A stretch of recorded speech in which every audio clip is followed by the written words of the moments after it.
Okay, so now I'm going to talk about some of the issues with our water supply, whether it is tap water or our bottled water industry. So as far as tap water or municipal water supply, if you want to see what is in your city's tap water, go to ewg.org and go to their tap water database. So it's Environmental Working Group. They're a nonprofit organization. And you type in your zip code and it'll tell you all the contaminants in your water.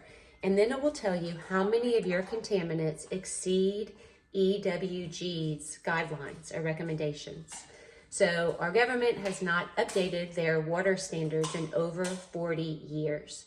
So EWG will give you an idea of what should and should not be in your water. So where I live, we have 127 times the recommended amount of arsenic in our water supply. So our city's water supply has lead, chlorine, tons of chlorine. So chlorine is actually necessary because they need to keep our water clean, right? So we don't get illnesses like E. coli, salmonella, cryptosporidium, and all those crazy things that end up in our water. But you don't necessarily want to be drinking chlorine all day long either, right? So, but you can go see the contaminants that are in your water and think about when you wash your vegetables, when you wash your strawberries, when you wash your grapes, when you rinse anything off, anything that's in your tap water will be soaked up into your produce. So if you're boiling your pasta in it, you're going to be eating chlorine and all the other contaminants that are in your water. So that's why I highly recommend a filter, at least on your kitchen sink for sure. Okay. And then bottled water. So, okay, tap water is bad for us. Why don't we drink bottled water? Well, first of all, a lot of our bottled water is city water, municipal water. It's just tap water they put in a bottle. And sometimes they treat it, they might filter it, sometimes they don't. There's really no regulation on our tap water industry, and it is a multi-billion-dollar industry.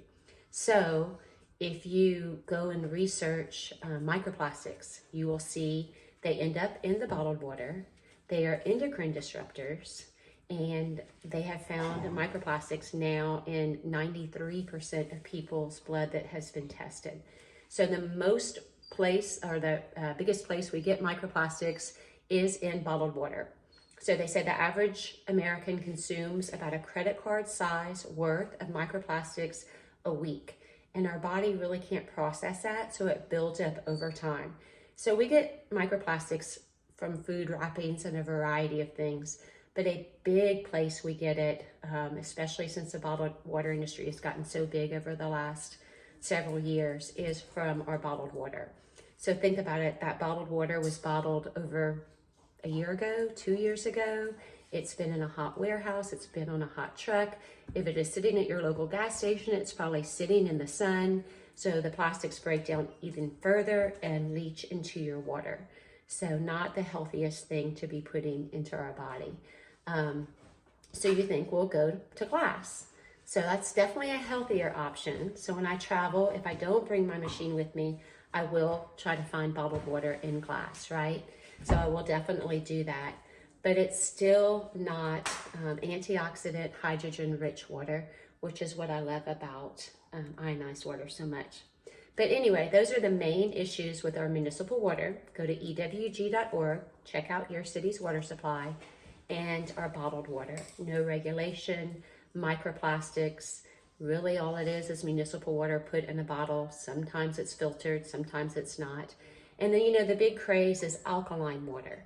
So you'll see a lot of the bottled water say they're alkaline. Well, if you test them, and if you check out some of my reels, yes, they turn purple when you put the drops, which shows they're that 9.5 pH. But as soon as you get a straw and you blow bubbles in it, within 10 seconds, it turns yellow, it turns acidic.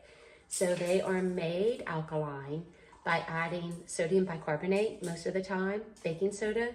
So it's just not that healthy to be drinking baking soda all day long.